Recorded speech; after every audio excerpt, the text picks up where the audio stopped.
were Castleford at in their search for a new head coach? Just give us a little bit of an update as to how the process is progressing. Oh, we're well into it. You know, we've had quite a few applicants, and we've pulled a few names out. At the moment in time, we're quite happy with Danny and Richard Tunningley, who's holding the reins. And then apart from that, we've had an offer from Stuart Raper to come over in advisory capacity to Danny. That's something I'm considering at the moment in time, and hopefully I can, let a bit more information next few days.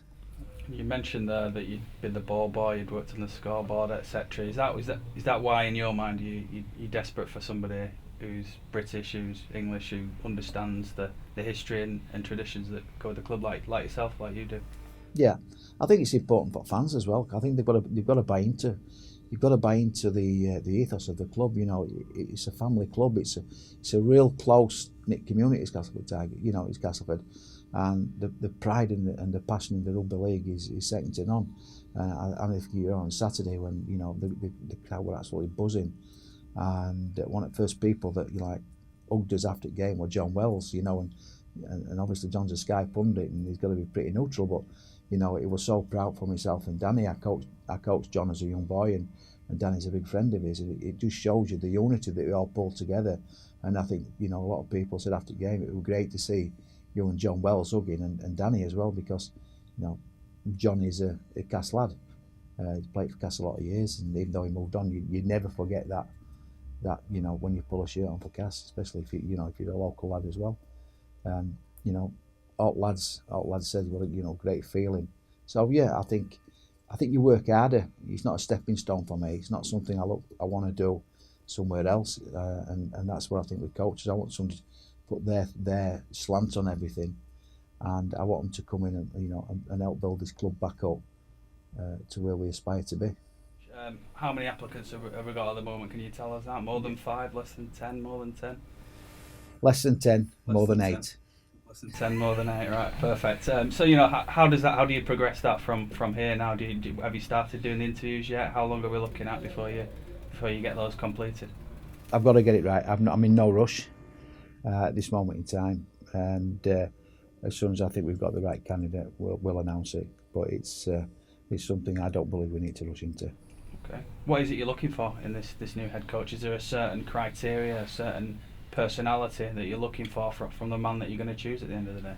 I think when the guy will have an history, or we won't. We've got an idea.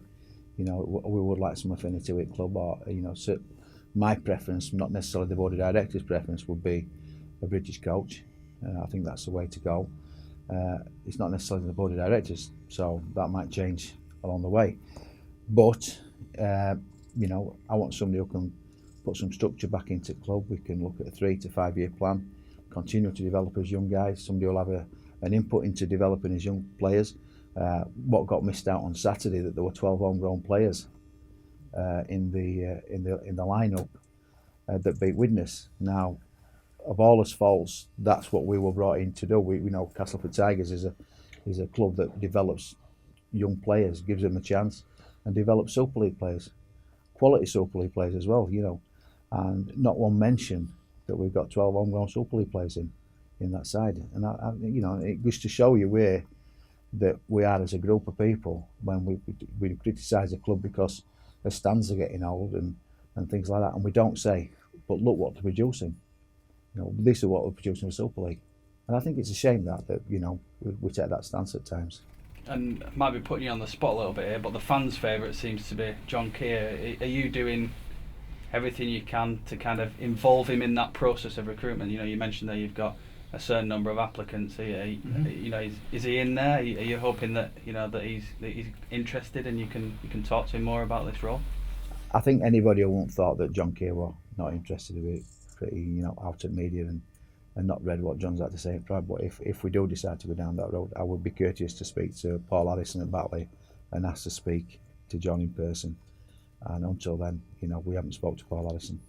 We're pretty much in the same as it was. There's an Australian club that's interesting, wanting Rangi, and Rangi has said that he would like to go there, and so we want to keep Rangi. He's our player. but ultimately it's going to be Rangi's call, because we don't want to keep a player at Castleford Tigers that doesn't want to be here. So you know, we're going to leave that call to Rangi. If he makes it and he wants to leave, and then obviously we'll look for compensation. So you have had an offer from St George, I assume, and you've accepted it, and it's now down to Rangi to make that call as to whether he stays or whether he goes. Is that where we're at the moment? We've had a thing. It is off. It's going to be Rangi's call, and at this moment in time, you know, as soon as Rangi says if he wants to leave, then you know we'll make it happen. And how long do you set a time frame for him to make that call, make that decision? Because I guess you've got a game this week, and I'm not sure whether he's in the squad, but with things up in the air, I guess it can be kind of tricky to perform for him, I guess. Rangi will be playing Friday night, sorry, and you know we'll deal with it after that game. But like I said, you know this club wants Rangi to stay here, and it's going to be up to Rangi Chase whether he leaves or not. You said earlier that you wanted him to stay at the club. Yes. So why has this other club got permission to? Why have you given them permission to talk to Rangi? Not necessarily that we had, you know, and that's you know, there is other ways that they can get around things, and you know, it comes as a bit of a shock to me. So when I found out that had been done, but I can't help that. That's now been done, and we have to move forward. And like I said, you know, I want people at this club who want to be at the club. You know, Daryl's contract to Castleford Tigers, and you know, players like Daryl Clark will always get people interested in him, and the media will always want to know if he's coming and going. We have no intentions at this moment in time of selling Daryl Clark, and I brought Daryl in as a 13-year-old to this club, and I don't want to be one that lets him go. So as far as we're concerned, that you know, Daryl Clark is a Castleford player and will remain a Castleford Tigers player. Have you been approached from at all by any clubs, any Super League clubs? I have not been approached personally, so I'm not aware of any approaches. I believe there were a couple last year, but I'm not aware of any this year.